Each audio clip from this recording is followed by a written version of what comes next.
Dia macam ni. Dia lebar sikit kat sini. Dia lebar sikit je. Macam kan hari tu tengok belah sini dia macam jadi macam tasik kat sini kan. Tapi hari tu Cina tu begitu tolak kat situ. Tak tahulah ada ikan. Ingat ikan kecil-kecil je. Boleh buat. Kering lah. Air dia kering? Air mana yang kering? Kalau dekat sini buat kolam, kering air dia. Ni kan konkrit ni kan lubang-lubang. Jadi jauh sikit. Oh ya ke? Ni semua berlubang Lubang ni. Bukan dia ada apa ni sebati ke bukan. Oh patutlah ikan tu dia terkumpul kat situ. Ikan belut. Macam tak pernah tengok sebenarnya. Belut yang tu tak dalam tu. Ha? Ush. Biarlah lama-lama kita tambah je lah ikan. Benda dalam ni. Oh, nanti kejap buang lah ni. Ni buang semua lah. Bagi apa? Bukan nak buang nanti runtuh je lah ni nanti. Mana? Mana? Yang ni kalau tak ni yang dalam ni. Dia buat lorong je. Ni bukan. semua nanti jatuh masuk dalam ni. Jadi maknanya kakak kena buat ni lah. Tak kak. Apa? Apa tu? Ni lah pencacak-cacak tu. Yang bagi benda ni ke sini. Kita pun tak takut. Tepi Macam buat macam ni, macam tembok kat sini kan. Tak takut lah. Simen tu boleh Kan? ni. Ha? Simen kat sini. Ayolah ini tembok sini.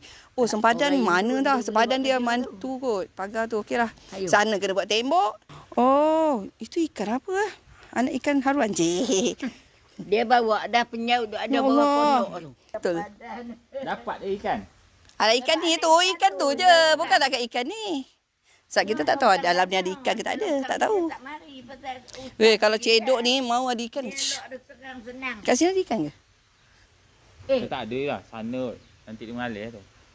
Oh. Dia korek dah kacau. Oh, tapi dia jalan Kalau ada ikan terapung dia tadi tu. Sebab air dia keruh. Oh, ya ke? Ikan timbul. Oh. Elok lah tu. Okey. Alhamdulillah. Alhamdulillah. Jadi maknanya ini kolam dia sampai mana? Buat tambah ikan. Besarkan lagi ke apa? Itulah saya nak Elok tanya. lah. Cukup lah kot. Besar sangat nanti kan jadi sarang dia pula. Cukup dah. Kira kot. Cukup dah. Kita pun takut. Nak besar boleh. Janji ada tak payah. Alah ni je. Tu je sikit je bagi trim sini. Ha, sini je cukup. Jadi kita kat sini dah kecil adik kan. Jadi pokok ni pun maintain. Nanti kalau jumpa ikan tu boleh beritahu. Cik. Tak pernah nampak lah betul-betul originalnya. Tu lah ikan tu lah, ikan belut tu. Tadi dia kata dapat. Kan? Panjang tak? Kecil ke besar? Ikan belut tadi? Ha? Ikan belut kita tahu besar-besar. Macam besar ni. Yang tu panjang ke? Besar ke? Tadi? Belut panjang. Tadi yang dapat tadi? Tak panjang ni lah. Oh, dah besar lah. Seinci lah badan dia. Kalau besar tu. Aku 12 ikut dia yang 1000.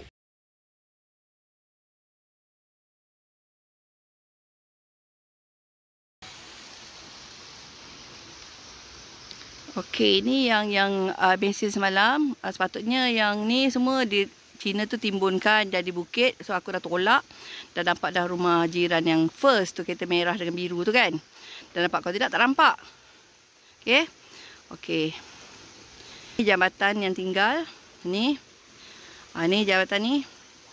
Okey, ni air mengalir. Ni. Okey, ni pondok. Nampak tu belakang-belakang pondok ni ada ni ada lubang. Ni ada lubang. Ni lubang ni aku takut ni. Tu nak sebab apa belakang bawah ni. Bawah pangkil ni. Ni dalam satu kaki ni nak tutup dengan apa? Nak tutup dengan apa tu? Kawat dengan belakang ni semua nampak. Sebab apa kita punya dinding ni buat daripada asbestos je. Nampak. Bila asbestos kan berlubang-lubang nampak ni. Nampak ni. Asbestos ni jadi berlubang ni kan. So kita tutup dengan aku nak tutup lah dengan kawat tu. Okey. Ni. Ni simen. Dalam ni ada simen. Ni pellet. Semalam angkut pakai